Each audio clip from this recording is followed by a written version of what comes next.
তখন এটা কিন্তু তামিমের সাথে হয়েছে, খুব কাছাকাছি এসেছিল আমার ১,০০০ রান ভাঙার। ২৮,০০০ রানের এক্সপেরিয়েন্সটা ওর মধ্যে ট্রান্সফার্ড হবে। কিবের ব্যাপারে যেটা হয়, অনেকের মিসকনসেপশন আছে।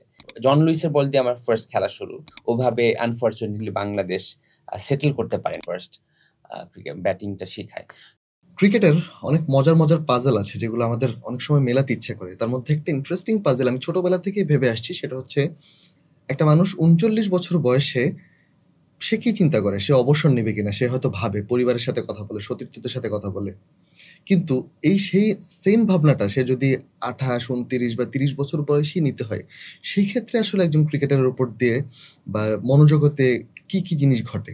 আমার সাথে আছেন একজন স্পেশাল ক্যারেক্টার, বাংলাদেশের টি-20 ইতিহাসের প্রথম অধিনায়ক, এবং একই সাথে তিনি ২০০৬ সালে আইসিসির ইমার্জিং টিম অফ দ্য ইয়ারে জায়গা পেয়েছিলেন। ২০০৬ সালের বিসিবির সকল যত পুরস্কার আছে সবগুলোর পাশে তার নাম শাহরিয়ার নাফিস আহমেদ।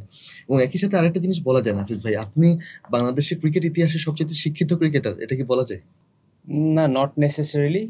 কারণ বাংলাদেশের ক্রিকেট ইতিহাসে এমন অনেক সব নাম আছে যাদের কথা আমরা জানি না। যেমন একজনের কথা বলতে পারি, ভাইয়ার নামটা আমি বলতে পারছি না, উনি আমার কোচ ওয়াহিদ স্যার, ওনাদের সমসাময়িক, এখন নাসাতে কাজ করেন। এরকম অনেক ক্রিকেটার আছে। জাতীয় টিমে খেলেছেন? ধরেন ফারুক আহমেদ, উনি ম্যাট্রিক ইন্টারমিডিয়েটে স্ট্যান্ড করা ঢাকা ইউনিভার্সিটি পড়েছেন। তো অনেকেই পড়েছেন, I am not the only person. আমার পরে Mushfiqur Rahim MPhil student. So পড়াশোনার দিক থেকে আমার চেয়ে অনেক এগিয়ে আছেন। তো একটা জিনিস যে মানে আপনার যে আলমা ম্যাটার গুলো আমরা যখন দেখি, সেন্ট জোসেফ, নটারডেম, তারপর ঢাকা ইউনিভার্সিটি, মানুষের ড্রিম যেগুলো থাকে, এবং এখনকার অনেকে বলে যে বাচ্চাদের তুমি পড়ালেখা করো, খেলাধুলা করো না। আপনি দুইটা একসাথে কিভাবে? প্রথমত এটার জন্য আমার বাবা মাকে অবশ্যই ধন্যবাদ জানাতে হবে, কারণ এটা ডিফিকাল্ট ছিল, এটা সহজ কিছু না। তবে একটা সার্টেন টাইম পর্যন্ত ওই প্রেশারটা ক্রিয়েট করে রেখেছিলেন যাতে আমি পড়াশোনাটা আমার শেষ করতেই হয়। ছোটবেলা থেকেই আমার খেলার একটা ঝোঁক ছিল। বা আমার আব্বা আম্মাকে ধন্যবাদ জানাই যে আমার এই চাহিদাটা বা ইচ্ছাটা ওনারা পূরণ করতে সাহায্য করেছেন, এবং একটা সার্টেন টাইম পর্যন্ত বাবা মাই এটাকে পুশ করেছেন। কিন্তু একটা শর্ত সবসময় ছিল, সেটা হচ্ছে গিয়ে পড়াশোনাটা ঠিকঠাক মতোই করতে হবে। তো এই প্রেশারটা ছিল, এই সাপোর্টটা ছিল, এইজন্যে সাহায্য হয়েছে। এবং ছোটবেলায় তো স্বাভাবিকভাবে যদি আপনি চিন্তা করেন কোন স্কুলে পড়বো, কোন কলেজে পড়বো, এটা তো বাবা-মার ইচ্ছার উপর ডিপেন্ড করে। তো একদম ছোটবেলা থেকে আব্বা-আম্মা একটা শর্ত জুড়ে দিয়েছিলেন যে, "খেলতে দিব, কোনো সমস্যা নেই, কিন্তু পড়াশোনাটা ঠিকমতো শেষ করতে হবে।" এবং ওইটার কারণে, ওই ডিরেকশনের কারণে স্কুল, কলেজ, ইউনিভার্সিটিতে পড়া। তবে যখন আমি ইউনিভার্সিটি, তখন একটা ছোট্ট গ্যাপ হয়ে গিয়েছিল। আমি যখন ঢাকা ইউনিভার্সিটিতে মার্কেটিংয়ে বিবিএ পড়ছিলাম, খেলার ব্যস্ততার কারণে আমার মাঝখানে একটু ল্যাপস হয়ে যায়। তো ওই সময় একটা ব্যাপার ছিল যে আমার ওয়াইফের লয়ার, সুপ্রিম কোর্টে প্র্যাকটিস করছে। তো ওর পড়াশোনা অলমোস্ট শেষের দিকে। আমার আব্বা ঢাকা ইউনিভার্সিটির স্টুডেন্ট ছিলেন, আমার দাদা ঢাকা ইউনিভার্সিটির স্টুডেন্ট ছিলেন, আমার আম্মা ঢাকা ইউনিভার্সিটির স্টুডেন্ট ছিলেন, আমার শ্বশুরও ঢাকা ইউনিভার্সিটির স্টুডেন্ট। তো তখন আমার ওই শ্বশুরবাড়ির পক্ষ থেকে একটা ব্যাপার ছিল যে গ্যাপটা রাখা যাবে না, বা আব্বা-আম্মা তো সবসময় চেয়েছিলেন গ্র্যাজুয়েশনটা শেষ করি। এরকম সিচুয়েশনে ঢাকা ইউনিভার্সিটির টিচার যারা আমার ছিলেন, বিশেষ করে মোর্শেদ স্যার, একদম নাম না বললেই না, মোর্শেদ স্যার, এবং ওই সময় চেয়ারম্যান ছিলেন হরিপদ স্যার, ওনাদের প্রেশারের কারণে বলেন বা সাপোর্টের কারণে বলেন, পড়াশোনাটা শেষ করা। তো ওভারঅল যদি আমি সামারি করি, এই পড়াশোনার আমি যত খেলাধুলা যাই করি না কেন, আব্বা-আম্মার তরফ থেকে একটা প্রেশার ছিল, বিয়ের পর শ্বশুরবাড়ি থেকে একটা প্রেশার ছিল যে এটলিস্ট পড়াশোনাটা শেষ করতে হবে। কারণ আমার আম্মা একটা কথা বলতেন যে, এই ইউনিভার্সিটি শেষ না করলে মানে 1 পাস আর ম্যাট্রিক পাসের মধ্যে একটা ডিফারেন্স নেই। সো এর একটা ব্যাপার ছিল আরকি।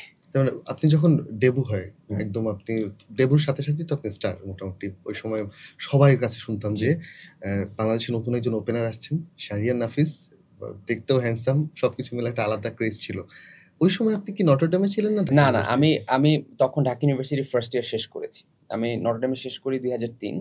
তারপর ঢাকা ইউনিভার্সিটির ২০০৩-৪ সেশন আমি ফার্স্ট ইয়ার শেষ, তখন আমি ঢাকা ইউনিভার্সিটিতে পড়ি। এফবিএস এ আপনাকে নিয়ে ক্রেজ কেমন ছিল? এই জিনিসটা আমার জানার ইচ্ছা। ক্রেজের ব্যাপারটা আমি ডাইরেক্টলি বলতে পারব না। কারণ আমি যখন স্টুডেন্ট, তখন আমি ঢাকা ইউনিভার্সিটিতে আমি মার্কেটিং ডিপার্টমেন্টে খেলেছি, ইন্টার ডিপার্টমেন্ট চ্যাম্পিয়ন হয়েছি।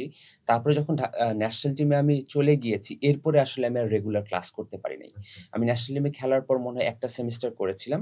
আ একদম ক্লাসে যেতাম, শেষ করে চলে আসতাম, পরীক্ষা দিতে যেতাম, চলে আসতাম। তো এই ক্রেজ এর যে ব্যাপারটা, এইটা আমি আ ফিল করতে পারি নাই। বাট এতটুকু বলতে পারি যে আমার যারা ক্লাসমেটস ছিলেন, আমার যারা শিক্ষকরা ছিলেন বা ওভারঅল ইউনিভার্সিটি ছিলেন, তারা আমি তো বিশ্বাস করি আমাকে তারা অনেকেই অনেক পছন্দ করেন এবং তারা এই ব্যাপারটা সেলিব্রেট করেন যেমন ঢাকা ইউনিভার্সিটিতে পড়াশোনা করেছি। তো আমি ব্যক্তিগতভাবে ওভাবে ডাইরেক্ট ফিল করি নাই কিন্তু আই এম প্রিটি সিউর যে তারা আমাকে অনেক পছন্দ করেন। এই সময় কি ওরা ধরেন আমাদের যেই সাধারণ মানুষের যে জানতে চাওয়া যে ব্রেট লির বলটা কিভাবে ফেস করেছেন, শেন ওয়ার্নকে আপনি কিভাবে ফেস করেছেন, ইউকের সামারে আপনি যখন ইউকেতে খেলতে গেলেন ওই সময় আপনি ডিফারেন্ট কন্ডিশনস, কমপ্লিট ডিফারেন্ট সিম অ্যাটাক, জি। তাদেরকে কিভাবে ফেস করেছেন? এই প্রশ্নগুলো কি ওরা করতো? না এগুলো তো অবশ্যই বন্ধুরা বিশেষ করে জিজ্ঞেস করতো। কারণ আমার ফ্রেন্ড আমার যেহেতু স্কুল, কলেজ, ইউনিভার্সিটি একটা সিরিয়াল মেইনটেইন ছিল। তো আমরা যারা স্কুলের ফ্রেন্ড ছিলাম, আমার পুরা ব্যাচটাই নটরডেমে গিয়েছে। ওই নটরডেমের পুরা ব্যাচটাই আবার ঢাকা ইউনিভার্সিটি বা বুয়েট বা মেডিকেল মানে 95% স্টুডেন্ট একই ট্র্যাকে ছিল। তো ওই কন্টিনিউয়াস যেহেতু বন্ধুত্বগুলো ছিল, ওই কোয়েশ্চেন গুলো তো ওদের সাথেই বেশি আলোচনা হতো যে, "ওর কেমন লাগে?" মানে বিকজ আমাদের ওই জেনারেশনটা আমরা টিভিতে খেলা দেখে বড় হওয়া। এখনো টিভিতে সবাই খেলা দেখে। বাট আমাদের একটু ব্যাপার ছিল যে আমরা তখন ইন্টারন্যাশনাল ক্রিকেট খেলি না। তো এরা আমাদের কাছে স্টার। এরকম তারপর আকরাম ভাইয়ের সেই ঐতিহাসিক ইনিংসের পর আমরা আইসিসি ট্রফি জিতলাম। আইসিসি ট্রফির পর আমরা ওয়ার্ল্ড কাপে কোয়ালিফাই করলাম। বাংলাদেশ ওয়ানডে স্ট্যাটাস পেল। তারপরে টেস্ট স্ট্যাটাস পেল। তো আমরা তো ওই জেনারেশনটা যারা টিভিতে খেলা দেখে তারপরে ক্রিকেটার হয়ে গেছি। এখন তো যেমন আমাদের এখনকার ক্রিকেটারদের জন্য কিন্তু তাদের সামনে স্টার আছে। সাকিব আল হাসান আছে, ইন্টারন্যাশনাল স্টার। তামিম ইকবাল আছে, মাশরাফি ভাই আছেন, মাহমুদুল্লাহ রিয়াদ আছে, মুশফিকুর রহিম আছে। বাট আমাদের জন্য কিন্তু আকরাম ভাইরা অবশ্যই ছোটবেলায় স্টার ছিলেন। বাট আমরা কিন্তু ইন্টারন্যাশনাল ক্রিকেটে ওদের দেখে বড় হয়েছি। তো হঠাৎ করে ওদের খেলতে যাওয়া, তারপর কেমন লাগে এটা বন্ধু-বান্ধবদের সাথে খুব রেগুলারই আলাপ হতো। এবং এই গল্পগুলো করতে খুব মজাই লাগতো। এইখানে একটা ব্যাপার চলে আসে যেমন হচ্ছে অনেকেই আইডিয়ালাইজ করেন যেমন হচ্ছে 83 এর কপিল দেব, 92 এর ইমরান খান। এইরকম যদি আপনার প্রথম হিট যেটা মোমেন্ট, আপনার প্রথম যাকে দেখে মনে হয়েছে আমি ক্রিকেটার হব, এইটা কোন খেলাটা ছিল বা কোন ব্যক্তি? এটা 1992 ওয়ার্ল্ড কাপ। আমরা তখন আব্বা আর্মিতে ছিলেন। আমরা তখন যশোরে পোস্টিং। আমার মনে আছে রমজান মাস ছিল। তখন ফার্স্ট 1992 ওয়ার্ল্ড কাপ কালারড ড্রেসে হয় সাদা বলে অস্ট্রেলিয়াতে। তো ওই অস্ট্রেলিয়ার সাথে টেলিভিশন ছিল? হ্যাঁ, বাসায় টেলিভিশন ছিল। তো খেলাটা যখন শুরু হয় আমার মনে আছে ওই অস্ট্রেলিয়ার সাথে টাইম ডিফারেন্স এর কারণে খেলাটা ফজরের সময়, সেহরির সময় শুরু হতো। তো আব্বা আমাদের সেহরিতে উঠাতেন। আমরা সেহরি করতাম, তারপরে খেলা দেখতাম। তো ওই টুর্নামেন্টটা দেখে ফার্স্ট খেলা দেখা ওভাবে বড় মানে বুঝতে শুরু করা ব্রায়ান লারা। একদম মানে childhood star, all through star এবং I was fortunate enough যে আমি ব্রায়ান লারার সাথে মাঠ শেয়ার করতে পেরেছি। তো ব্রায়ান লারাকে দেখে আসলে ওই ধরনের স্বপ্ন দেখা শুরু। আর পাশাপাশি আমার ফ্যামিলিতে আসলে ক্রিকেট ছিল। আমার মামারা একসময় ক্রিকেট খেলতেন। এরপরে মামাদের পরে ফারুক ভাইরা তো ক্রিকেট ফারুক ভাই খালাতো ভাইদের একটা বড় ব্যাচ। উনি বড় খালার ছেলে। ফা ব আমার মেক্সিমাম কাজিনরাই ক্রিকেট খেলেছেন। ক্লাব ক্রিকেটে কোনো না কোনো লেভেলে খেলেছেনই। ফারুক ভাইয়ের বড় ভাই বাবু ভাই উনি শুরু করেছেন। তারপরে উনার ছোট ভাই লিটন ভাই উনি ক্রিকেট খেলেছেন। তারপর ফারুক ভাই তো ন্যাশনাল টিমের ক্যাপ্টেন ছিলেন। উনার আরেক ভাই নাদিম ভাই ক্রিকেট খেলেছেন। তারপরে আমার আরেক কাজিন সুজন ভাই, তারপরে জনি ভাই মানে আমার কাজিনরা সবাই ক্লাব ক্রিকেট খেলছে। তো ওই ফারুক ভাই সেকেন্ড উনাকে দেখে ক্রিকেটে আসা। মানে ব্রায়ান লারাকে দেখে স্বপ্ন দেখা যে ক্রিকেট খেলতে পারি। আর এরপরে যেহেতু ফারুক ভাইরা ক্রিকেট খেলতেন, ন্যাশনাল টিমের ক্যাপ্টেন ছিলেন 1994 আইসিসি ট্রফিতে 93 তে উনি ক্যাপ্টেন হলেন। তো উনাকে দেখেই ক্রিকেট খেলা শুরু। তো ওইভাবেই আসলে ক্রিকেটে আসা। আমরা যারা গালি ক্রিকেট খেলছি, টেপ টেনিস বলে, তাদের কাছে একসময় কলার খাড়া করে ক্রিকেট খেলা একটা আলাদা একটা ব্যাপার ছিল। যেমন মাশরাফি বিন মুর্তজা বা বড় বড় ক্রিকেটাররা অনেকেই এটাকে আজহারউদ্দিন তারা এইভাবে কলার নিয়ে একটা ফ্যাসিনেশন ছিল। আপনার ব্রায়ান লারা রেফারেন্সটা বলার পর আমার মাথায় আসছে আপনি যখন ঝুঁকে কাভার ড্রাইভটা করতেন ওইটার মধ্যে একটা ব্রায়ান লারাইস্ক একটা শেক ছিল। এটা কি ইন্টেনশনাল? না, না ওর আমি মানে এটা অনেক বড় কম্পারিজন। আর আমি এরকম মানে ব্রায়ান লারার না, এটা কিন্তু কম্পারিজন না, না, না। জাস্ট কাভার চোখে দেখতে। না, না ওইটা ব্রায়ান লারার খেলা দেখে শুরু করা তবে I was very much fortunate, এটা এই গল্পটা আমি আসলে খুব বেশি জায়গায় শেয়ার করি নাই। সেটা হচ্ছে গিয়ে আমার ব্যাটিং শিখাটা ফারুক ভাইয়ের বড় ভাইয়ের হাতে। ফারুক ভাইয়ের এটা খুবই বিখ্যাত একটা বাসা। মোহাম্মদপুরে শাহজাহান রোডের কর্নারের বাসা, ৩ তলা বিল্ডিং ছিল। বিল্ডিং এর ছাদে নেট ছিল। তো আমরা যখন 1992 তে আবার পোস্টিং হিল ট্র্যাক্সে হয়ে যায়, আমরা ঢাকায় চলে আসি। ঢাকায় আসার পর আমরা ফারুক ভাইদের বাসাতে মোহাম্মদপুরে ভাড়া থাকতাম। ১ বছর অন্য বাসায় থাকার পর ৩ বছর ফারুক ভাইদের বাসার একতলায় ভাড়া থাকতাম। ওই বাসার ছাদেই আমার আসলে ক্রিকেট খেলা শুরু, মানে শিখা শুরু। আগে তো খেলতামই, বাট একদম জেনুইনলি শিখা শুরু। তো ফারুক ভাই একটা ব্যাট, উনার তখন ইন্টারেস্ট স্পোর্টস ছিল, একটা ব্যাট কিনে দিয়েছেন। তো বাবু ভাই আমাকে আসলে ফার্স্ট ক্রিকেট ব্যাটিংটা শিখায়। তো উনি এরকম টেনিস বল মারতেন। তো আমি স্বাভাবিকভাবে ছোটবেলায় বাচ্চারা যেটা করে মিড উইকেট দিয়ে মারে। তো ফার্স্ট উনি আমাকে কভার ড্রাইভটা শিখিয়েছিলেন। এরপরে ওয়াহিদ স্যার, মানে বাবু ভাইয়ের সাথে কিছুদিন কাজ করার পর তো আমি 1995 এ ওয়াহিদ স্যারের অঙ্কুর ক্রিকেটার্সে জয়েন করি। তো স্যার ছোটবেলা থেকে এই ব্যাটিং এর বেসিক নিয়ে খুব স্ট্রিক্ট ছিলেন। আমাদের অঙ্কুর ক্রিকেটার্সে যারাই আমরা ক্রিকেট খেলেছি, ধরুন আশরাফুল, আমি, আনোয়ার টেস্ট ক্রিকেট খেলেছে, মোহাম্মদ শরীফ, মার্শাল আইয়ুব, এখন রকিবুল আছে, ন্যাশনাল টিমে চান্স পেয়েছে। আমরা তো ইন্টারন্যাশনাল ক্রিকেট খেলেছি, বাট উনার অসংখ্য ক্রিকেটার, মানে ওই সময় under 12, under 13, under 15, under 17, under 19 এ উনার একাডেমির 40, মানে ওই টিমগুলোতে দেখা যেত 30-40% প্লেয়ার উনার একাডেমি। তো প্রচুর প্লেয়ার উনি প্রডিউস করেছেন, যারা হয়তো ইন্টারন্যাশনাল খেলেন নাই, প্রিমিয়ার লিগ খেলেছে, আন্ডার 19 ন্যাশনাল টিমে খেলেছে, আন্ডার 17 ন্যাশনাল টিমে খেলেছে, আন্ডার 15, আন্ডার 13 ন্যাশনাল টিমে খেলেছে। তো উনি বেসিকের ব্যাপারে উনি খুব স্ট্রিক্ট ছিলেন। তো ওই বেসিকটা যেহেতু ওই ছোটবেলা থেকে খুব স্ট্রিক্ট একটা পরিবেশে শেখা হয়েছে, হয়তো এই কারণে কাভারটা দেখতে সুন্দর লাগে, এবং it's one of my favourite shots. 2006 সালের কথা আমি আবার একটু ফেরত যেতে চাই। 2006 সালের কথা যখন আমার মাথায় আসে, আমি স্কুল গোয়িং টিনেজার, এবং পত্রপত্রিকায় স্পেশালি প্রথম আলো, ডেইলি স্টার, সব জায়গায় আমি জাস্ট শাহরিয়ার নাফিসের নামটাই দেখতাম এভরি নাও এন্ড দেন। এবং ক্রিকেট, মানে আমরা তো পত্রিকা শুরু করতাম পৃষ্ঠা উল্টায়। আমি শিওর আপনারও হয়তো। আমরা ছোটবেলায় ফার্স্ট যেটা করতাম, আমি যখন ছোটবেলা থেকে পত্রিকা পড়ার অভ্যাস ছিল, প্রথম পাতাটা পড়তাম হচ্ছে গিয়ে খেলা, তারপরে ফার্স্ট পাতা, তারপরে লাস্ট পাতা, এই তিনটা পত্রিকাটা উল্টাইতাম। উল্টা একদম, হ্যাঁ। তখন প্রথম আলো খুব সুন্দর 8 নম্বর পেজ, মানে 8 নম্বর পেজ বা 9 নম্বর পেজ ছিল, যাই হোক। ওই খেলা, প্রথম আলো তো ছোটবেলায়, হ্যাঁ তখন প্রথম আলো। আমার ছোটবেলায় আসলে ছিল ভোরের কাগজ, তারপরে জনকণ্ঠ, তারপরে তো প্রথম আলো আসে। তো ওই খেলার পাতা দিয়ে শুরু করা। হ্যাঁ, আমার একটা প্রশ্ন ছিল যে 2006 এরকম একটা বছর কাটানোর পর 7-8 এই একটা বছরে আসলে পারফরমেন্স কিন্তু খারাপ হয়নি, মানে ডিপ করেনি, কিন্তু 8 এ গিয়ে হঠাৎ টিম থেকে এক্সক্লুড হওয়ার না, এইটা আসলে হয় কি, আমি যদি আমার ওভারঅল ক্যারিয়ার দেখি, এটা ডিসকাশনের জন্য আমি আমার ক্যারিয়ার দেখি, আমার পারফরমেন্সের গ্রাফটা কোনো সময় এরকম অতখানি ডিপ করে নাই, মানে in terms of scoring runs, অ্যাভারেজেস, এগুলো হয় নাই। লাস্ট 10 ম্যাচে 3টা 50, হ্যাঁ, এটা হয় নাই।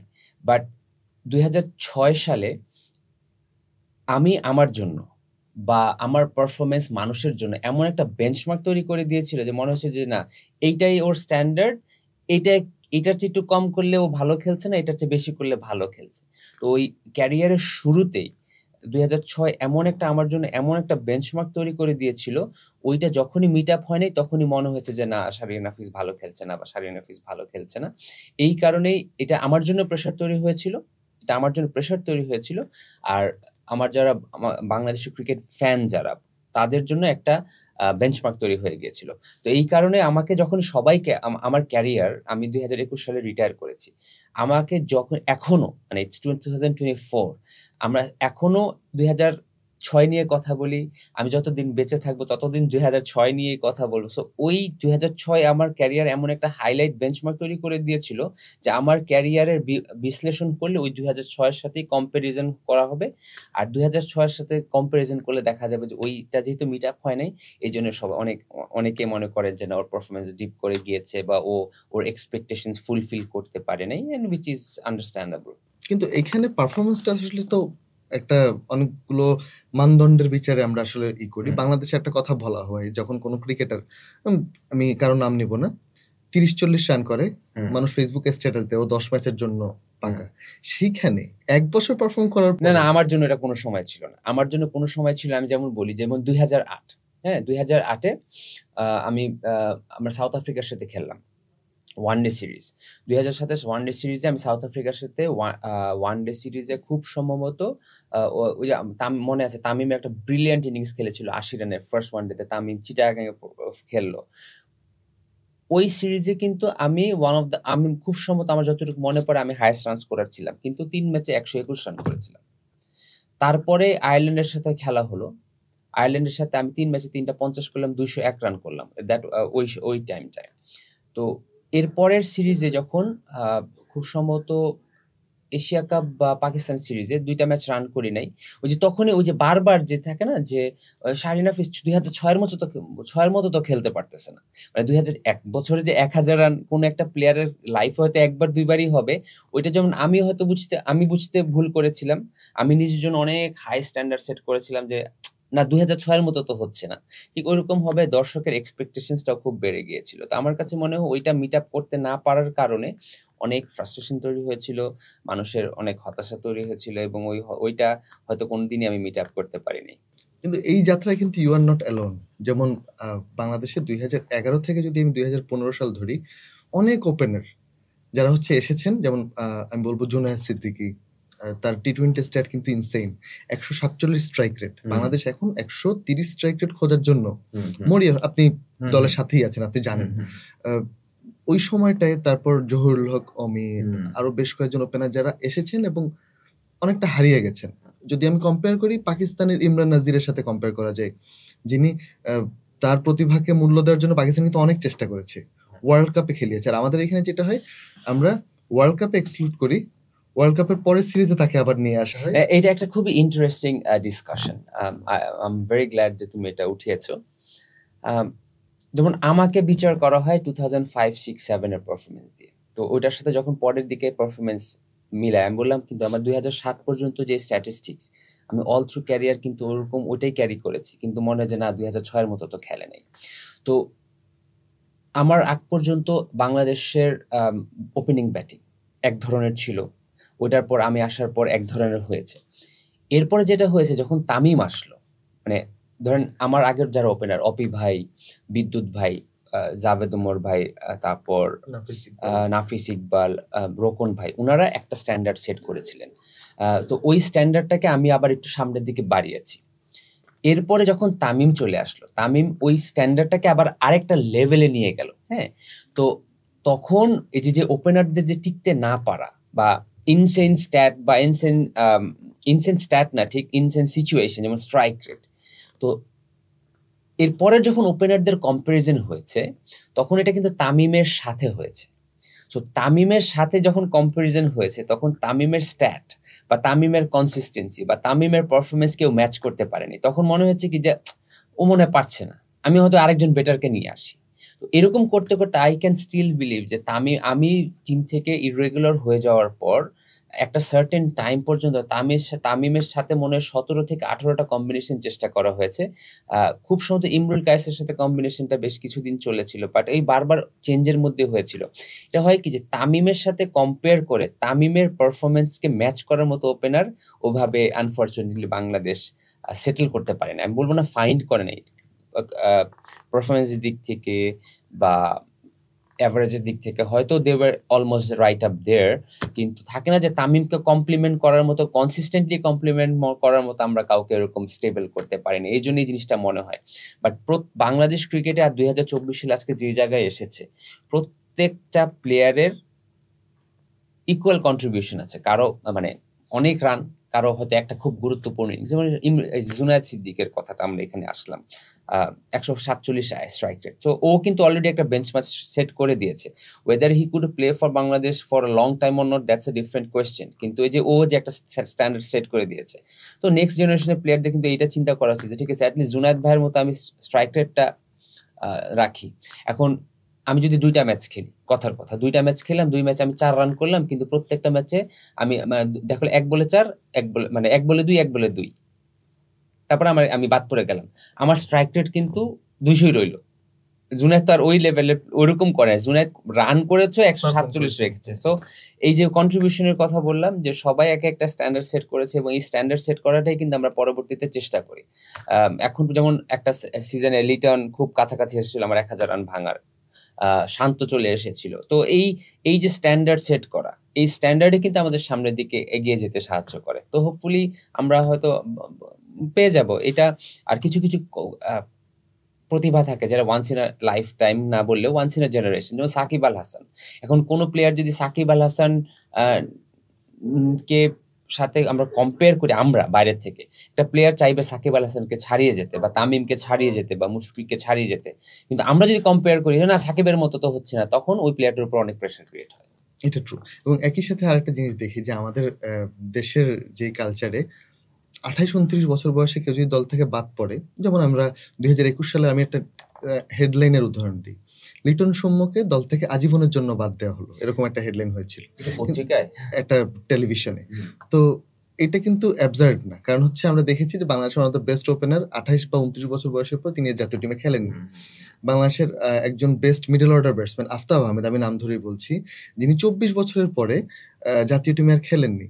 এই যে মিস আউট গুলো বা ড্রপ আউট গুলো, এগুলো বাংলাদেশের জন্য অনেক বড় একটা না, এটা আছে, বাট এই কালচারটা কিন্তু আস্তে আস্তে চেঞ্জ হচ্ছে। হ্যাঁ, মানে একটা জিনিস ছিল যখন আমাদের জেনারেশন থেকে এটা শুরু হয় যে 19 বছর বয়সে জাতীয় দলে চান্স পেয়ে যাওয়া। তো বাংলাদেশ টেস্ট স্ট্যাটাস পেলো, ওয়ানডে স্ট্যাটাস পেলো, পাইলট ভাই, তারপর বুলবুল ভাই, আকরাম ভাই, নান্নু ভাই, জাভেদ ভাই, রফিক ভাই, সুমন ভাই, উনাদের জেনারেশন একটা সার্টেন লেভেল পর্যন্ত বাংলাদেশকে সার্ভ করেছেন এবং বাংলাদেশকে একটা পর্যায়ে নিয়ে এসেছেন। তারপর থেকে যে এই ট্রানজিশনগুলো খুব ইন্টারেস্টিং এবং ইম্পর্টেন্ট, এইগুলো আমরা আসলে কোনো সময় আলোচনা করিও না এবং এটা আমি কেউ হয়তো খেয়ালও করি নাই। 2004 পর্যন্ত একটা জেনারেশন বাংলাদেশে ছিল, তারা বাংলাদেশকে একটা স্ট্যান্ডার্ডে নিয়ে আসছে। যে যেমন বাংলাদেশে যেমন আকরাম ভাইরা বাংলাদেশকে ইন্টারন্যাশনাল ক্রিকেট বিশ্বকাপের দাঁড়গোড়ায় নিয়ে এসেছেন, আকরাম ভাই, বুলবুল ভাই, নান্নু ভাই। তারপরেও ইন্টারন্যাশনাল আসার পরে থেকে আপনার সুমন ভাই, রফিক ভাই, খালেদ মাহমুদ সুজন, পাইলট ভাই, এরা একটা লেভেলে নিয়ে এসেছেন যে আমরা দু একটা করে ম্যাচ জিতা শুরু করেছি। তারপরে আমার আশরাফুল, মাশরাফি ভাইয়ের জেনারেশন, আমাদের জেনারেশনটার সাথে Shakib young, Tamim young, we started win regularly. এটা ছিল, এই ফেজটা ছিল 2011 পর্যন্ত। 2011 পরে থেকে সাকিব, তামিম, মুশফিক, রিয়াদদের ব্যাচটা আবার বাংলাদেশকে একটা ডিফারেন্ট লেভেলে নিয়ে আসছে। ঠিক আছে, ডিফারেন্ট লেভেলে এসছে। এই যে এই জায়গাগুলো, যার যার যে সিচুয়েশনগুলো ছিল না, এই সিচুয়েশনগুলো কিন্তু আমরা ক্রিয়েট করেছি। তো কেউ কিন্তু কম করে নাই, ঠিক আছে না, যে এখন আমরা যদি চিন্তা করি এ ওর সাথে পারে নাই, ওর সাথে পারে না, ব্যাপারগুলো তা না। কিন্তু যার যার এই ট্রানজিশন যেগুলো তৈরি হয়েছে, দেখা যাচ্ছে এ এর ছাপিয়ে গিয়েছে, এ একে ছাপিয়ে গিয়েছে, এ ছাপিয়ে গিয়েছে। তো এই জায়গাগুলো, ট্রানজিশনগুলো খুব ইন্টারেস্টিং।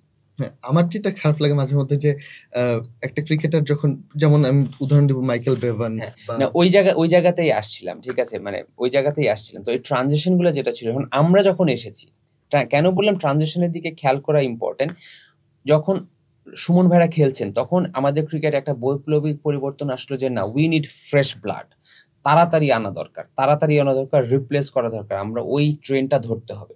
তো আমি যখন শুরু করেছি, ইট ওয়াজ ভেরি কমন একটা প্লেয়ার 19 বছর বয়সে ন্যাশনাল টিমে চান্স পেয়ে যাবে। তো একটা প্লেয়ার যখন 19 বছর বয়সে চান্স পায়, সে যখন 30 বছর বয়সে তার ক্যারিয়ার শেষ হয়ে যায়, তার মানে he has given 11 years of international, মানে 11 ইয়ার্স। তো আপনি যত আগে শুরু করবেন তত আগেই শেষ হবে। এখন আমরা যখন এটা কম্পেয়ার করি বাইরের সাথে, ঠিক আছে, এখন আমি যখন ওই যে 24 বছর বয়সে যদি টিমে চান্স পাই, তাহলে সে 34 বছরে সে যাবে। 10 বছরের একটা স্প্যান থাকে। অস্ট্রেলিয়ার যেটা 30 থেকে 38 বা 30 থেকে 36, 7 বছরের। তো যেটা হয় যে আমরা আগে চান্স পেতাম, এই জন্য আগে শেষ হয়ে গেছে। আস্তে আস্তে এখন একটা ছেলের, যেমন এটা সাকিব তামিমদের জেনারেশনের একটা ক্রেডিট, যে ওরা এতটাই ন্যাশনাল টিমে চান্স পাওয়া ডিফিকাল্ট করে দিয়েছে প্লেয়ারদের জন্য। তো এখন দেখা যাবে যে 25 বছরে চান্স পাবে, 25 বছরে চান্স পেলে সে 35 বছর পর্যন্ত খেলবে, 36 বছর পর্যন্ত খেলবে, বা অনেকে এমন হতে পারে যে 28 বছরে চান্স পায় 38 পর্যন্ত খেলবে। এই প্রবলেমটা আমাদের সময় ছিল, ভবিষ্যতে এটা থাকবে না, কারণ এখন প্লেয়ারদের, আমাদের সাকিব তামিমদের জেনারেশন একটা স্ট্যান্ডার্ড সেট করে দিয়েছে, যেটা 19 বছর বয়সে একটা বাচ্চার জন্য, সে যদি এক্সট্রিমলি ট্যালেন্টেড না হয়, তার জন্য মিট আপ করা ডিফিকাল্ট। সো সে নিজেকে তৈরি করবে 24 পর্যন্ত, তারপরে সে জাতীয় দলে চান্স পাবে, ভবিষ্যতে আর এটা হবে। এখানে একটা টেকনিক্যাল প্রশ্ন চলে আসে, বাংলাদেশের ক্রিকেটাররা যেহেতু 19 বছর বয়সে আসতেছেন, এখন আসে না আমাদের সময় আসতো। এই ব্যাচে কিন্তু 2020 ওয়ার্ল্ড কাপ খেলা 5-6 জন আছে। হ্যাঁ, বাট ওদের বয়স কত? 2005 সাল 20 সালে ওয়ার্ল্ড কাপ খেলা প্লেয়ারদের 23-24 বয়স কোন 24 হয়ে গেছে। যেমন পারভেজ ইমন এবার চান্স পেল, ওর বয়স 24। তৌহিদ হৃদয় 1 বছর আগে চান্স পেয়েছে 23। মানে 18 থেকে কিন্তু এটা, যেমন Ashraful extreme case, but Mashrafe ভাই 18 বছর বয়সে জাতীয় দলে এসেছে, আমি 18 বছর বয়সে এসেছি, সাকিব, তামিম 17-18 বছর বয়সে এসেছে। এখনকার প্লেয়াররা আর ওই বয়সে আসতে পারবে না, ডিফিকাল্ট। পারবে না মানে কি এক্সট্রিমলি ট্যালেন্টেড না হলে, মানে এটা কিন্তু পারবে না মানে কিন্তু এই সেন্সে না, পারবে না মানে স্ট্যান্ডার্ডটা এত উপরে চলে গিয়েছে এখন যে ওই বয়সের মিট আপ করা ডিফিকাল্ট হয়ে যাবে। বা লিটন, শান্ত বা এই ধরনের ক্রিকেটারদের রিপ্লেস করে। হ্যাঁ না, লিটন একটা স্ট্যান্ডার্ড সেট করেছে বা শান্ত একটা স্ট্যান্ডার্ড সেট করেছে, এখন ওইটা 19 বছর বয়সে মিট আপ করা ডিফিকাল্ট। 19 বছর বয়স থেকে সে এক্সট্রিমলি ফাস্ট বোলার আসতে পারে, যেমন নাহিদ রানা আসছে, বয়স বেশি না। ব্যাটসম্যানদের জন্য ওই ম্যাচুরিটির লেভেলটা 19 বছর বয়সে আসলে হয় না। পেস বোলারদের ইস্যুতে একটা প্রশ্ন করতে চাই আমি। বাংলাদেশের ক্রিকেটাররা যখন ঘরোয়া ক্রিকেট খেলে, একটা এভারেজ স্পিড থাকে 125 থেকে 135, আমার মনে হয় এর বেশি হয়তো তারা ফেস করে না। আপনি গিয়ে ক্যান্টারবারিতে দেখতেছেন জেসন গিলেস্পি আসতেছে আপনার সামনে, ব্রেটলি আসতেছে, এই যে ম্যাচ করা, এটা কতটা কঠিন? আমাদের সময় একটু ডিফিকাল্ট ছিল, সত্যি ডিফিকাল্ট ছিল, কারণ আমরা ডোমেস্টিক ক্রিকেটে যেই উইকেটগুলোতে খেলতাম বা আমাদের ফাস্ট বোলারদের যে পেসটা ছিল, মাশরাফি ভাই ছাড়া অত জোরে কেউ বোলিং করতেন না, তাপস ভাইও করতেন, ওনারা 140-র কাছাকাছি যেতেন। তো আমরা আমাদের টাইমে যেটা করার চেষ্টা করতাম সেটা হচ্ছে আমরা বোলিং মেশিনে তো অত রেগুলার ছিল না, পুরা হয়তো 1-2টা বোলিং মেশিন ছিল। তো বোলিং মেশিনে আমরা ওই পেসটা মিট আপ করার চেষ্টা করতাম একদম শুরুর দিকে। মানে আমার তো এই গল্পটা খুব আমি সবসময় করি যে আমার যখন আমি ফার্স্ট ডেবু হয়, তো তখন আমার চিন্তাই ছিল যে এই যে 90 মাইলস পার আওয়ার বল কিভাবে খেলে, বল কি চোখে দেখা যায় নাকি। তারপরে যখন আমি আমার ফার্স্ট সিরিজে, যদি কেউ খেলা লাইভ দেখে থাকে অনেকেই দেখবেন যে আমি একটা করে বল খেলছি আর বড় স্ক্রিনের দিকে তাকাচ্ছিলাম, একটা করে বল খেলছি বড় স্ক্রিনের দিকে তাকাচ্ছিলাম, কারণ কি আমি নিজেকে সেই বিশ্বাসটা দেওয়ার চেষ্টা করছিলাম যে না, 90 মাইলস পার আওয়ার বল তো চোখে দেখি, তার মানে আমি খেলতে পারবো। মানে আমার টেকনিক বা আমার খেলা নিয়ে আমি হয়তো কনফিডেন্ট ছিলাম, কিন্তু 90, 90, 190, 192 মাইলস পার আওয়ার বল আসলে দেখা যায়, খেলা যায়, এটা কনফিডেন্সটা নেওয়া দরকার ছিল। তো আমার ক্রিস টেমলেটের বল যখন আমি, জন লুইসের বল দিয়ে আমার ফার্স্ট খেলা শুরু, জেন্টাল মিডিয়াম পেসার 82-83 বল করে, বাট আমি যখন ট্রেমলেটের বল খেললাম তখন একটা বল করে খেলি, দেখি 88, না বল আমার বল তো দেখতেছি, আচ্ছা আমরা খেলতে পারবো, একটা বল খেলি 89, ও বল দেখা যায়, সমস্যা নেই, এভাবে আমার শুরু। পরে ব্রেটলির বল যখন 90 খেলছিলাম তখন কনফিডেন্ট না দেখা যায়, আমরা বোলিং মেশিন দিয়ে ওইটা মিট আপ করার চেষ্টা করলাম, এবং I am pretty sure Shakib, তামিমরাও ওইভাবেই শুরু করেছে। তো আমরা ওই সময় একটা প্র্যাকটিস করতাম যে আমরা যখন অনেক জোরে বল খেলার আগে, সিরিজের আগে প্র্যাকটিস করতাম, আমরা করতাম কি বোলারদের, নেট বোলারদের বিশেষ করে 22 গজের জায়গায় 18 গজে বোলিং করাইতো কোচরা, যে সামনে থেকে বল করা, তাহলে হয় কি অ্যাটলিস্ট পেস কম থাকলেও রিয়াকশন টাইমটা কমে যেত। বাট এখন যেটা হয়েছে, এখন বোলিং মেশিন তো রেগুলার আছে, বাট প্লেয়ার এখন একটা ফ্যান্টাস্টিক টুল ইউজ করে, সেটা হচ্ছে গিয়ে সাইড আর্ম থ্রোয়ার। এই একটা সাইড আর্ম থাকে প্লাস্টিকের হাতল, যেটার মধ্যে বল লাগিয়ে থ্রো করে, ওইটা দিয়ে আসলে অনেক পেস জেনারেট করা যায়। কেউ চাইলে 150, 55, 160, 65ও জেনারেট করতে পারে, যত জোরে মারে তত জোরে বল যায়। তো ওই ক্ষেত্রে পেসের প্রবলেমটা থাকে না। বাট আমাদের সময় ইট ওয়াজ আ রিয়েল চ্যালেঞ্জ, কারণ আমরা টিভিতে খেলা দেখতাম যে শোয়েব আক্তার বল করে না 100 মাইল পার আওয়ারে, ব্রেটলি বল করে 95-96 মাইল পার আওয়ারে, বল অনেক জোরে যায়। আমরা ওই আনশিওর অবস্থায় গিয়ে খেলেই পেসটার সাথে অ্যাডজাস্ট করেছি, বা নিজের উপর বিশ্বাস থেকে অ্যাডজাস্ট করতাম। মাঠে নামার পরে স্টার স্ট্রাক কোনো মোমেন্ট ছিল ওর সাথে খেলতেছি, রিকি পন্টিং বা আমার তো মানে এখন যেহেতু রিটায়ার করে ফেলেছি, এখন খেলি না, এখন সব আমি যখন লুক ব্যাক করি তখন মনে হয় যে আমি এর সাথে খেলেছি। মানে I consider myself as a very lucky cricketer, because আমি এমন একটা জেনারেশনের সাথে খেলেছি, মানে সবাই স্টার। আমি যদি অস্ট্রেলিয়া টিমের কথা বলি, মানে 2006 এর অস্ট্রেলিয়া বা ওয়ার্ল্ড কাপ উইনার্স, মানে ওই টিমে যে নাকি পানি টানতেছিল, মানে 14th প্লেয়ার মিশেল জনসন, সেও সুপারস্টার। আমি যদি পাকিস্তানের দিকে যাই, আমি যদি ইন্ডিয়ার দিকে তাকি, ইন্ডিয়ার সাথে আমি যখন খেলতে নামি, ইন্ডিয়ার ওপেনার হচ্ছে গিয়ে সেহবাগ, সচিন, নাম্বার 1 দ্রাবিড়, নাম্বার 3 দ্রাবিড়, নাম্বার 4 গাঙ্গুলি, নাম্বার 5 হচ্ছে গিয়ে VVS লক্ষ্মণ, নাম্বার 6 মহেন্দ্র সিং ধোনি, হরভজন, অনিল কুম্বলে, জাহির খান। পাকিস্তান টিমের যদি তাকায় মানে সব স্টার, শ্রীলঙ্কার সানাজ জয়সূরিয়া, মাহেলা জয়াবর্ধনে, কুমারা সাঙ্গাকারা, মানে আমার জেনারেশনটা 10টা যে টিম ছিল 10টা টিমের 10টা টিমই full of superstar. So I am a very lucky cricketer যে ড্রিম একটা জেনারেশনে আমি ক্রিকেট খেলতে পেরেছি। যাদের নাম একটা নিলেন এদের মধ্যে অনেকে এখন কোচিং এ আছেন সরাসরি। হুম। তো এই যে এই ক্রিকেটাররা 2000 থেকে 2010 মধ্যে যারা ক্রিকেট খেলেছেন এবং পিক লেভেলে ছিলেন, তারা আসার পর কোচিং মেথডে তো কিছুটা চেঞ্জ এসেছে এবং চিন্তায়। মানে সময় তো পরিবর্তনশীল, তো আম আমরা আধুনিকতার দিকে যাচ্ছি, অবশ্যই পরিবর্তন আসবে। যেমন আম এখন যদি সাকিব আল হাসান কোচিং এ আসে, তাহলে চিন্তা করো ও কি স্ট্যান্ডার্ডটা সেট করছে। আজকে সকালবেলা একটা স্ট্যাটাস দেখতেছিলাম, না পত্রিকায় আমি খেয়াল করতে পারছি না। জাভেদ মিয়ানদাদ রান করছে 7,000। হ্যাঁ, আরেকটা পাকিস্তানের আর কোন বলে সাকলাইন মুশতাক উইকেট নিছে 290। সাকিব আল হাসানের রান 7,500, আবার উইকেট 300-র উপরে। তো এখন ও যখন কোচিং করবে, ও শুধু একটা বোলারকে কিন্তু ওই জিনিসটা শিখাবে না যে এভাবে বল ধরে এভাবে বল করে। ওর মাধ্যমে কিন্তু ওই কনফিডেন্সটা ওই প্লেয়ারটার মধ্যে যাবে। তো স্বাভাবিকভাবে যদি এখন সচিন কাউকে যদি বলে যে এভাবে স্ট্রেট ড্রাইভ করে, এটা একটা যে কেউ কোচ শিখাইতে পারে, এটা স্ট্রেট ড্রাইভ। বা সচিন যখন কাউকে এই স্ট্রেট ড্রাইভটা শিখাবে, ওর সাথে ওই 28,000 রানের এক্সপিরিয়েন্সটা ওর মধ্যে ট্রান্সফার হবে। তো স্বাভাবিকভাবে কোচিংটা ট্রান্সফর্ম হয়েছে। ওই লিজেন্ডারি ক্রিকেটাররা যেহেতু কোচিং এ এসেছে, ওই তাদের বইয়ের যে টিচিং যে এভাবে ব্যাট ধরে এভাবে বল করে, ওইটার সাথে সাথে তাদের যে এনার্জি, তাদের এক্সপিরিয়েন্স, তাদের যে ট্র্যাক রেকর্ড, ওইটাও এখন ক্রিকেটের মধ্যে ট্রান্সফার হচ্ছে। That's why we have seen revolutionary changes. আমি আসলে হাসি আটকে রাখতে পারতেছি না একটা কথা চিন্তা করে যে সাকিব আল হাসান কোচিং করাচ্ছেন, উনি বলতেছেন আজকে প্র্যাকটিস করা লাগবে না, চল ঘুরে আসি। না, সাকিব কিন্তু এইটা সব সময় বলে। আমরা আসলে সাকিবের ব্যাপারে যেটা হয়, অনেকের মিসকনসেপশন আছে।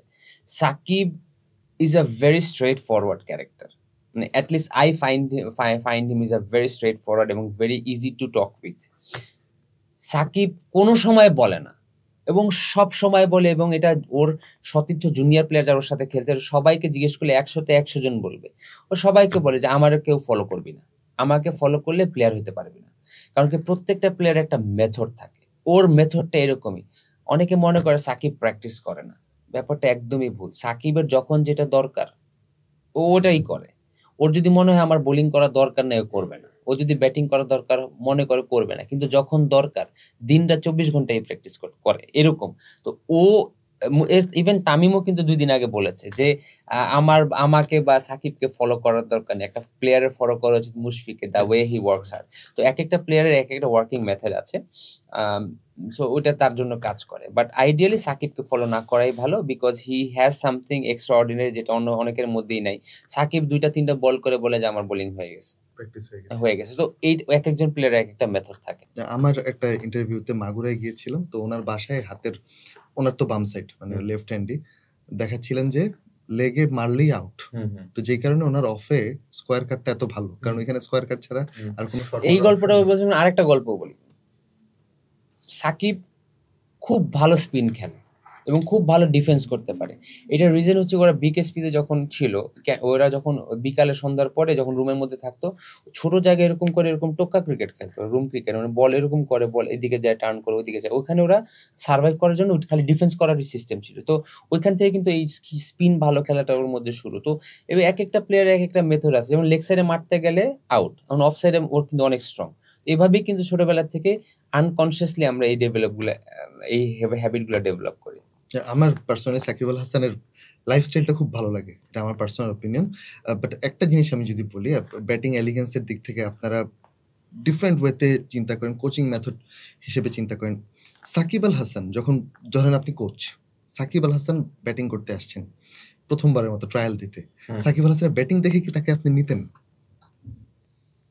না, সাকিব ওই ভালো ব্যাটিং করে দেখি তো 13 খেলেছে, 15 খেলেছে, 17 খেলেছে, 19 খেলেছে, তারপরে ন্যাশনাল একদিন তো আসে নাই। তো ও প্রত্যেকটা ধাপে ধাপেই, মানে এখন একটা জিনিস কি, আলটিমেট সৌন্দর্য এক জায়গায়,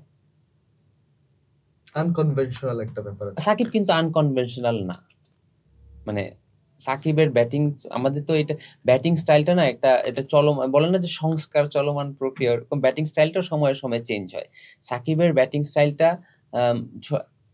কাছাকাছি ছিল এখন একটু চেঞ্জ হয়েছে, বাট এখন ইফ ইউ কম্পেয়ার যে না তামিমের মতো তো ওর না, ওর একটা ডিফারেন্ট মেথড আছে। প্লেয়ার আছে আলাদা। এক একটা সাকিবের খেলার স্টাইলটা ডিফারেন্ট। বেশ কয়েকজন ক্রিকেটার আছেন যাদের কথা আমি আলাদাভাবে বলবো, যেমন স্টিভ স্মিথ, মহেন্দ্র সিং ধোনি, পাকিস্তানের আব্দুল রাজ্জাক। লং হ্যান্ডেলে ব্যাট করেন এবং একটু ইউনিক তাদের ব্যাটিং স্টাইল।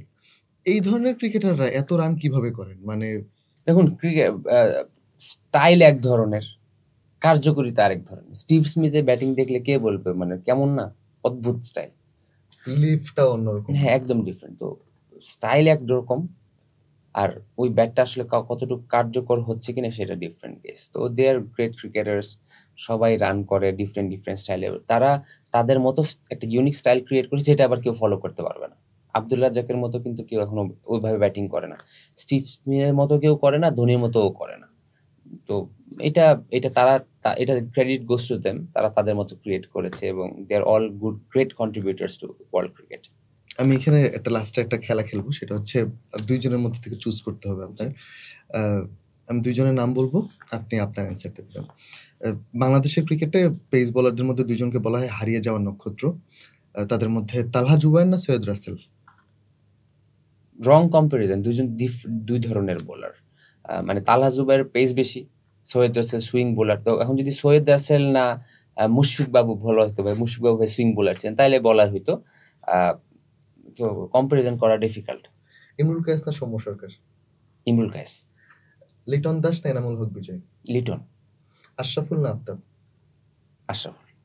রাজিন সালে নাকি নাসির হোসেন ফিল্ডার হিসেবে? না, রাজিন ভাই।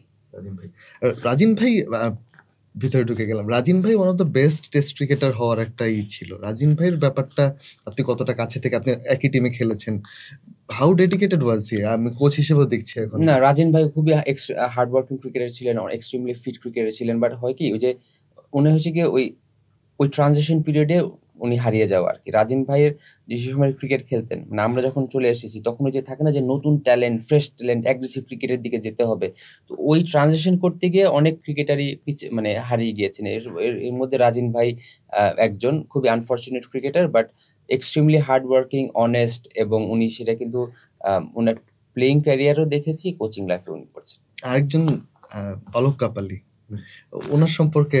Alok, like he is such a brilliant talent Bangladesh ক্রিকেটে, এবং এত ফ্লেয়ার, এত এলিগেন্ট, এরকম ক্রিকেটার খুব কম এসছে। খুব good friend of mind. Unfortunate, ওনার বাংলাদেশ ক্রিকেটকে আরো অনেক কিছু দেওয়ার ছিল, হতে পারে নাই। তবে একটা জিনিস সবাইকে মনে রাখতে হবে, আমরা এই গল্পটা অনেকেই করি না, সেটা হচ্ছে গিয়ে যে উনি হারিয়ে গিয়েছেন, অনেক ট্যালেন্টেড ক্রিকেটার ছিলেন। এই স্যাক্রিফাইস দিয়ে কিন্তু একটা নেশন এগিয়ে যায়। 10টা প্লেয়ারের স্যাক্রিফাইসড হয়েছে দেখেই তামিম ইকবাল এত বড় ক্রিকেটার হয়েছে। এর অর্থ কি, যে 11 জন মিলে কম্পিটিশন করেছে দেখেই তামিম ইকবাল হতে পেরেছে। সো এই হারিয়ে যাওয়াটাও কিন্তু আসলে ওই সেন্সে হারিয়ে যাওয়া না। ব্যক্তিগত লাইফে তার হয়তো লস, বাট ওভারঅল ক্রিকেটিং লাইফে কিন্তু এটা আসলে কোনো লস না। এভাবে অনেক ত্যাগের মাধ্যমেই কিন্তু একটা প্লেয়ার বা একটা টিম উপরের দিকে ওঠে। এক্স্যাক্টলি। বা ইন্ডিয়া বা পাকিস্তান এরকম অনেক নাম আছেন যারা এসেছিলেন, ইয়াসির হামিদ, আপনাদের জেনারেশনে তৌফিক ওমর, অনেকে ছিলেন এরকম, অনেক থেকে একজন এরকম গ্রেট হয়। গ্রেটেস্ট অফ অল টাইম বলে একটা টার্ম ইউজ করে ক্রিকেটে যদি বলা হয়। আমি অবশ্য এখানে ডিকেড ভাগ করতে চাই বেসিক্যালি। আপনাদের সময় যদি গ্রেটেস্ট অফ অল টাইম বলা হতো, এটা কি সচিন টেন্ডুলকার নাকি লারা? আপনার পিক কি? Very difficult comparison. সচিন টেন্ডুলকারের যে রেকর্ড, এইটা তো এখন আনবিটেবল। সচিন ক্রিকেটকে অন্য লেভেলে নিয়ে গেছে, মানে আনবিলিভেবল। আমার ফেভারিট লারা। এখানে আপনি চুজ করা কঠিন। আমার ফেভারিট, মানে আমি এখানে কম্পেয়ার করছি, আমার লারাকে বেশি ভালো লাগে। লাস্ট একটা প্রশ্ন, সেটা হচ্ছে জ্যাক ক্যালিস নাকি অ্যান্ড্রু ফ্লিনটফ? এই কম্পারিজনটা খুব মানে ডিফিকাল্ট, কারণ কি, in terms of statistics Jacques Kallis unbeatable, যেমন ব্যাট তেমন বোলিংয়ে। কিন্তু ফ্লিনটফ আবার ডিফারেন্ট। আমার যদি if you ask me who is your favourite, I will say Flintoff. অন্য মানে পুরা একদম মানে রকস্টার টাইপের একটা ক্রিকেটার। অল্প কিছুদিন খেলেছে, but he was something different, এবং আমি ওর এগেইনস্টে খেলেছি, সো আই ওয়াজ ফরচুনেট। ওই সময়টাই আসলে রকস্টারদের একটা যুগ ছিল। ও না, জ্যাক ক্যালিস খুবই কেতাবি, ক্লাসিক পারফর্মার, বাট ফ্লিনটফ হচ্ছে গিয়ে থাকে কোচেস না যে ফেভারিট। হ্যাঁ, বাট ফ্লিনটফ হচ্ছে গিয়ে আসলাম, বল করলাম, মানে অন্যরকম বললাম যেটা বলে রকস্টার টাইপের আর একটা কি। অরা কাজ করে, হ্যাঁ, যেটা হচ্ছে হ্যাঁ, শেন ওয়ার্ন বা হ্যাঁ, হ্যাঁ, মানে ওই টাইপের ক্যারেক্টার আর কি, থাকে না যে রকস্টারদের যেরকম একটা ফ্ল্যামবয়েন্ট। ফ্ল্যামবয়েন্ট ওইরকম। হ্যাঁ, এক্স্যাক্টলি, থ্যাংক ইউ ওই রকস্টারদের এরারই একজন শাহরিয়ার নাফিস, যার সাথে আমরা আসলে কথা বলছিলাম। শাহরিয়ার নাফিস ভাইকে অনেক ধন্যবাদ, মানে এত সুন্দর একটা কনভারসেশন। আমার কাছে মনে হচ্ছিল এটা যাতে শেষ না হয়, ক্রিকেট নিয়ে কনভারসেশন সবসময় আমার আসলে গুজবাম্প হচ্ছিল একটা সময়, যে ওই সময়কার কথাগুলো, বিশেষ করে আমরা যখন স্কুলে আছি ডায়েরিতে লিখে রাখতাম শাহরিয়ার নাফিস ভাই কত রান করেছেন, নাফিস ইকবাল কত রান করেছেন, ওয়ান ডাউনে কে নামবেন, মার্শাল আইয়ুবরা কেন হারিয়ে গিয়েছেন, নানা ধরনের প্রশ্ন মাথায়, অনেক প্রশ্ন আসলে করা হয় নাই, সেই প্রশ্নগুলো অন্য আরেকদিন জেনে নিব আমরা। ধন্যবাদ সবাইকে আমাদের এই শোটা দেখার জন্য, এবং শাহরিয়ার নাফিস ভাইকে আলাদা করে ধন্যবাদ। বেশ লম্বা সময় তিনি আমাদের দিয়েছেন এই জন্য।